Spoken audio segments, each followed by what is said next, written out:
আর মনে রাখবেন প্রিয় ভাইয়েরা, দুনিয়ার জীবনে আমরা যাদেরকে নিয়ে বসবাস করি আর কি, প্রকৃত অর্থে তারা আমাদের আপন নন। আমাদের প্রকৃত আপন সত্তা হচ্ছেন আল্লাহ রাব্বুল আলামিন। আল্লাহর চেয়ে আপন আপনার কেউ নেই পৃথিবীতে। তো সেই আল্লাহকে আপন করে নেন, আপনি বুদ্ধিমান।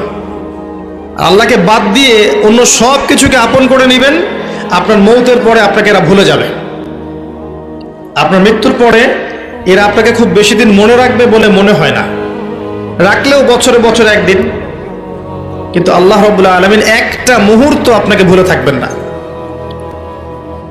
একটা হাদিস মনে পড়লো যে আল্লাহ পাকের কাছে 100টা রহমত আছে, মানে 100 ভাগ রহমত আছে, দয়া আছে, ভালোবাসা আছে। তার মধ্যে 1 ভাগ তিনি সৃষ্টি জগতের মধ্যে দিয়েছেন। ওই যে গাভী তার বাচ্চাকে চেটে পরিষ্কার করে না, কুকুর তার বাচ্চাকে দুধ খাওয়ায় না, ওই 1 ভাগ রহমতের জন্য, 1 ভাগ দয়ার কারণে। বাকি 99 ভাগ রহমত আল্লাহ পাক তার নিজের কাছে রেখেছেন, যেটা দিয়ে তিনি কিয়ামতের মাঠে বান্দার প্রতি রহম করবেন। আমরা আল্লাহর রহমত পাবো ইনশাল্লাহ।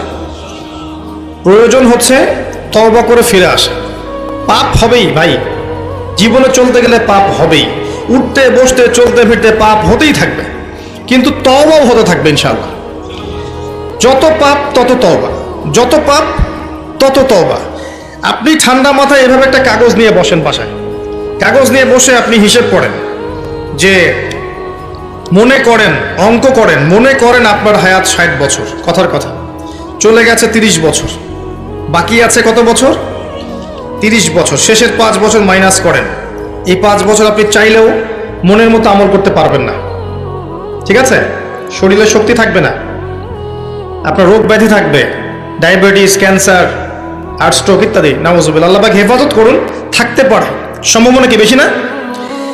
25 আছে আপনার কাছে, 25কে আপনি মাস দিয়ে গুণ করেন, দিন দিয়ে গুণ করেন, দিনের হিসাব পাবেন, পাবেন না? এখানে দাঁড়িয়ে হিসাব করেন, আগের জীবনে কোন বছর থেকে আপনার নামাজ ফরজ হয়েছিল, কত বছরের নামাজ আপনি পড়েন নাই, কত বছরের রোজা আপনি রাখেননি, কত জাকাত ফরজ ছিল দেন নাই, ঠিক আছে? পাপের যেগুলো পাপ মনে পড়ছে লিখেন, আমি অমুকের সাথে জেনা করেছি, আমি অমুক দিন অমুক অমুক জায়গায় মদ খেয়েছি, আমি অমুককে হত্যা করেছি, আমি অমুককে পিটিয়েছি, আমি কিশোর গ্যাংয়ে ছিলাম, আমি ক্যাসিনোতে গিয়েছি, আমি এটা করেছি, এটা করেছি, লিস্ট করেন।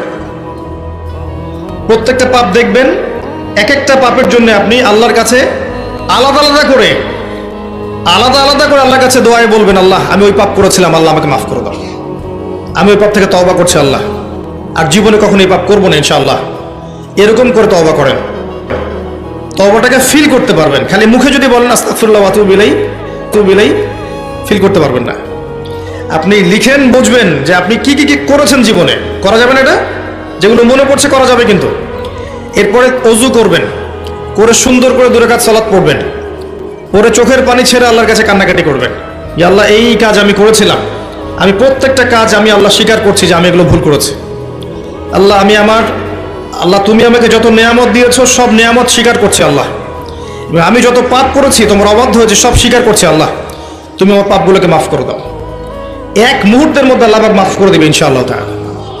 শুধু তাই না, আল্লাহ পাক বলেছেন যে আল্লাহ পাক এই সমস্ত গুনাহগুলোকে নেকি দিয়ে পরিবর্তন করে দিবেন ইনশাআল্লাহ। ইল্লা মান তাবা ওয়া আমানা ওয়া আমিলা আমালান সালিহান, আছে না একটা সূরা ফুরকানে, ইল্লা মান তাবা ওয়া আমানা ওয়া আমিলা আমালান সালিহান। তারা নয় যারা তওবা করেছে এবং ঈমান এনেছে এবং বেশি বেশি সৎ আমল করেছে। উলাইকা ইউবাদদিলুল্লাহু সাইয়্যাতিহিম হাসানাত, এরাই তারা যাদের সমস্ত গুনাহকে আল্লাহ পাক নেকি দিয়ে পরিবর্তন করবেন। শয়তান ধোঁকা দিবে আপনাকে, শয়তান বোঝাবে এত তাড়াতাড়ি কেন, এখনো সময় পড়ে আছে, পরে তওবা করুন, এত দ্রুত দিনের পথে আসতে হবে কেন, অনেক সময় পড়ে আছে, আগে পড়াশোনা শেষ করো, এসএসসি শেষ হোক, ইন্টার শেষ হোক, অনার্স শেষ হোক, মাস্টার্স শেষ হোক, একটা চাকরি আগে পাও, বিয়ে শাদী হোক, পরিবার হোক, শেষ বয়সে গিয়ে একটা হজ করে আলহাজ টাইটেল নিয়ে নেবে, ব্যাস হয়ে গেল। শয়তান আপনাকে বোঝাবে অনেক কিছু। মনে রাখবেন, ইন্না শাইতানা কানা লিল ইনসানি আদুওয়াম মুবিনা, নিশ্চয়ই শয়তান মানুষের প্রকাশ্য স্পষ্ট শত্রু। এর ধোকায় পা দিবেন। আর ইবলিস অনেক স্মার্ট, কারণ তার অনেক বয়স হয়ে গেছে, সে অনেক প্রবীণ এবং প্রজ্ঞা অর্জন করেছে আর কি। সে কিন্তু অনেক স্মার্ট, সে জানে কিভাবে মানুষকে পদস্খলিত করতে হয়। সে মানুষকে নেক্সট সুরতেও ধোকা দিতে পারে। নেক্সট সুরতে মনে হচ্ছে ভালো কাজ করছে আমি, দেখবেন এই ভালো কাজের মধ্যেও দেখবেন ধোকা দিয়ে ফেলেছে, এত স্মার্ট। তো আমি যে পয়েন্টটাতে কথা বলছিলাম যে যুব সমাজকে যদি ইব্রাহিমের মতো, ইসমাঈল আলাইহিস সালামের মতো, মুহাম্মদ সাল্লাল্লাহু আলাইহি ওয়াসাল্লামের আদর্শে উজ্জীবিত হয়ে জীবন করতে হয়, প্রথমে তওবা করতে হবে। খালেস তওবা করে সমস্ত পাপ ছেড়ে দিয়ে বাকিটা জীবন এই যে 25 বছরের টার্গেট করেন, এই 25 বছর আমি কি করতে চাই, আমার লাইফের গন্তব্য জান্নাত, জান্নাতে যেতে হলে আমার কি দরকার, আল্লাহর সন্তুষ্টি। আমি একটা জীবন পেয়েছি, এই 25 বছরের পর আমি আর থাকবো না পৃথিবীতে। এই সময়টুকুতে আমি কি করতে পারি নিজের জন্যে, নিজের পরিবারের জন্যে, আমার পরবর্তী প্রজন্মের জন্যে, ঠিক আছে, আমার উম্মার জন্যে, দেশের জন্যে বা রাষ্ট্রের জন্যে আমি কি করতে পারি, প্ল্যান করতে হবে। আমি কি কি পড়বো, এখন কোন কোন বই পড়বো, কোন কোন সাবজেক্ট পড়বো, পড়াশোনা করতে হলে আমাকে কার কার কাছে যেতে হবে লিখে ফেলেন। পড়াশোনার পরে আমি কিভাবে আমল করব, দিন রাত কেমন করে গোছাবো, 24 ঘন্টা রুটিন করে ফেলেন। তারপরে আপনার রিজিকের দরকার, আমি কি রিজিক চাচ্ছি, হালাল না হারাম, আমি হালাল যাচ্ছি। হালাল যদি চাই আমি হালাল জব খুঁজবো, হালাল ব্যবসা করব, হালাল কৃষিভিত্তিক কাজ করব, হালাল কিছু করব, হারামে যাব না। প্রত্যেকটা কাজ ক্যালকুলেশন করে করেন। বিয়ে করবো, এরপর আমি কাকে বিয়ে করব, এই জিন্স এবং টি শার্ট পরা মেয়েকে নাকি একটা পর্দাশীল মুত্তাকি মেয়েকে? যে মুত্তাকি মেয়েকে টিক চিহ্ন দিলেন, এবার আসেন মুত্তাকি মেয়ে খুঁজতে হবে। মুত্তাকি মেয়ে ফেসবুকে পাওয়া যাবে না, ওই মেসেঞ্জারে পাওয়া যাবে না, হোয়াটসঅ্যাপে, ইমো, ভাইবারে পাওয়া যাবে না, ওইখানে যোগাযোগ করতে হবে। উপরে যোগাযোগ করে বলতে হবে, রব্বানা, বলেন, হাবলানা মিন আজওয়াজিনা ওয়া যুররিয়াতিনা কুররাতা আয়ুন ওয়াজআলনা লিল মুত্তাকিনা ইমামা। সূরা ফুরকান শেষের দিকে আছে। এই দোয়া করতে থাকেন আল্লাহর কাছে, আল্লাহ পাক মিলাই দেবেন ইনশাআল্লাহ আযজা ওয়া জাল। ভুলেও ওই জিন্স এবং গেঞ্জি সংস্কৃতির মেয়েকে ঘরে তুলেন না, এই আপনার পরিবারটা জাহান্নামের টুকরা হয়ে যাবে। এই কাজ ভুলেও করতে যায় না। আর এটাও মনে রাখেন যে সব বোরখা মানেই মুত্তাকি পরেজগার মেয়ে নয়, সব বোরখার পিছনেই দিনদার মেয়ে থাকে না, এটাও মাথা রাখবেন। ওইখানে কানেকশন করেন, ইনশাআল্লাহ আল্লাহ পাক ব্যবস্থা করে দিবেন ইনশাআল্লাহ। রিজিক কে দেয় ভাই? আসমান জমিন সৃষ্টির 50,000 বছর আগে, কত হাজার? 50,000 বছর আগে আল্লাহ পাক তাকদির লিখে ফেলেছেন। লিখা হয়ে গেছে আপনার কার সাথে বিয়ে হবে, আপনার কয়টা বাচ্চা হবে, আপনি কত বছর থাকবেন পৃথিবীতে, কিভাবে মারা যাবেন, কোন দিন মারা যাবেন, এবং মৌতের পর আপনার কি হবে। এই পৃথিবীতে আপনি কত কোটি চালের দানা খাবেন, কত কোটি ডালের দানা খাবেন, কতগুলো মাছ খাবেন, কতগুলো মাংস খাবেন, সব লেখা আছে, সব লেখা আছে। আল্লাহ পাকের এই পুরো সিস্টেমের মধ্যে আমরা এর বাইরে যাওয়ার কোনো ক্ষমতা নেই। মানুষ তো আল্লাহকে চিনে না, মানুষ আল্লাহকে চিনে না বলেই আল্লাহর অবাধ্য হয়। ওমর রাদিয়াল্লাহু আনহু আমিরুল মুমিনিন, ইসলামের দ্বিতীয় খলিফা, রাতের বেলা তাহাজ্জুদ পড়তেন, আবার রাতের একটা অংশ অল্প একটু বিশ্রাম নিতেন, নিয়েই আবার বের হয়ে পড়তেন জনগণের খোঁজখবর নেওয়ার জন্যে। দেখছেন যে এক মা চুলার উপরে হাঁড়ি বসিয়ে রেখেছে, হাঁড়িতে কিছু নাই, বাচ্চারা কাঁদছে। গল্পটা জানেন না? এটা প্রসিদ্ধ গল্প, কিন্তু প্রসিদ্ধ কাহিনী, বিভিন্ন কিতাবে এসেছে। তো তিনি গিয়ে জিজ্ঞাসা করলেন, কি সমস্যা, বাচ্চা কাঁদছে কেন, খাবার কোথায়? তো এই মহিলা বলছে, ওয়াল্লাহি হাযা বাইনি ওয়া বাইনা ওমর, আল্লাহর কসম করে বলছি এই অবস্থাটা আমার ওমরের আর আল্লাহর মাঝখানের ব্যাপার। মানে এ অভিযোগ করছে আল্লাহর কাছে ওমর সম্পর্কে রাদিয়াল্লাহু আনহু। সে তো চিনতে পারেনি যে এই ব্যক্তি ওমর রাদিয়াল্লাহু আনহু। কথা বুঝতে পারছেন?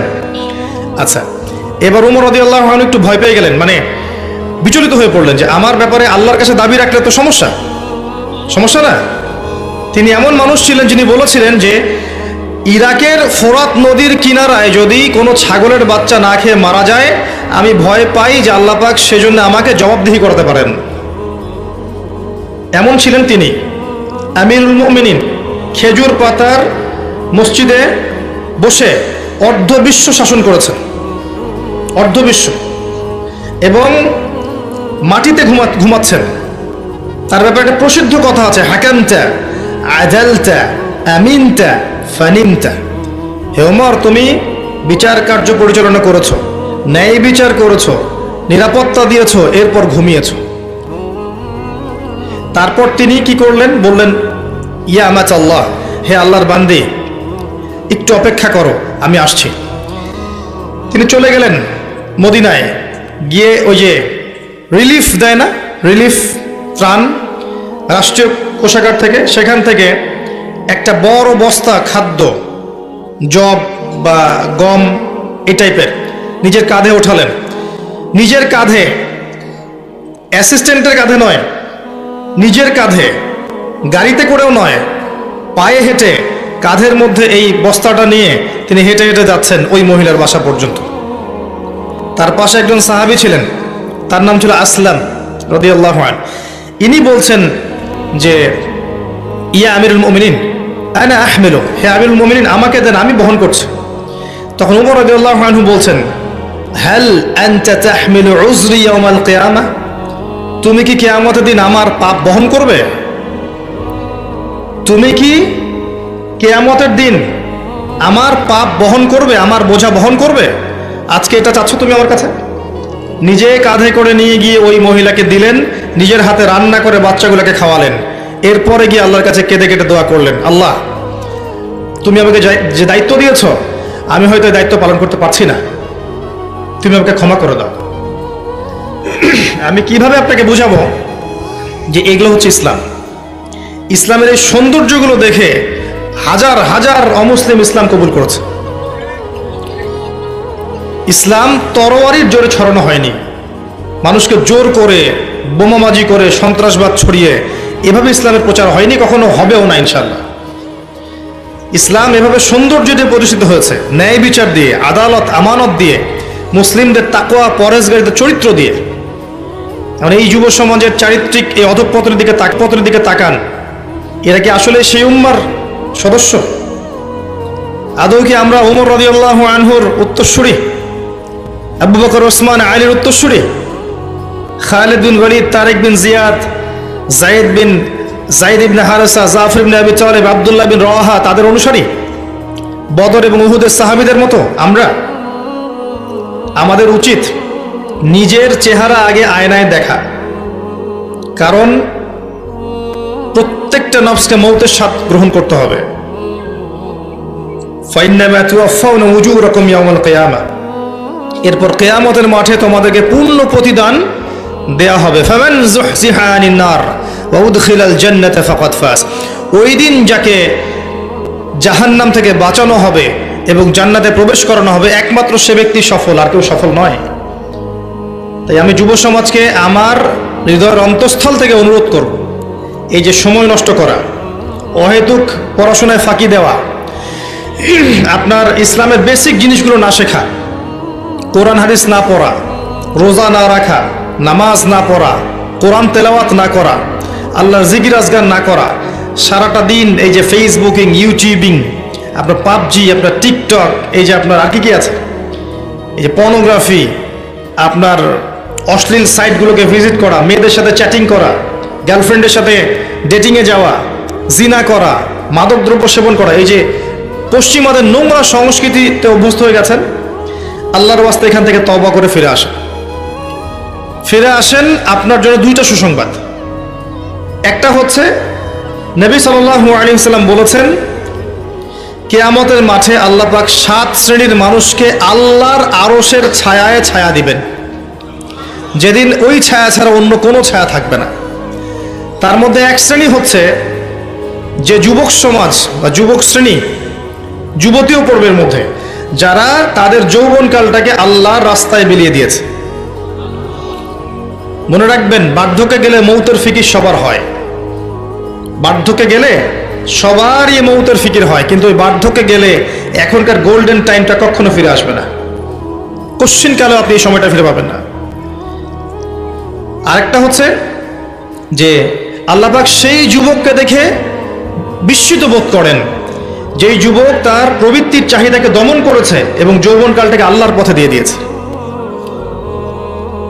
যুবক বয়সের ইবাদতের এত মূল্য আল্লাহর কাছে, এত মূল্য যে এই সময়টাতে মানুষ যা ইচ্ছা তাই করতে পারত, কিন্তু যুবক শ্রেণী আল্লাহকে ভয় করে, তার রাসূলকে ভালোবেসে, রাসূলের সুন্নাহগুলোর উপর আমল করলে, নামাজ পড়লে, রোজা রাখলে, তাহাজ্জুদ পড়লে, জিকির করলে, সৎ কাজের আদেশ করলে, অসৎ কাজে নিষেধ করলে, জ্ঞান অর্জন করলে, তিলাওয়াত করলে, এক কথায় ন্যায়ের পথে থাকলে আল্লাহ পাক অফুরন্ত নেকি পুরস্কার দিবেন ইনশাআল্লাহ তাআলা।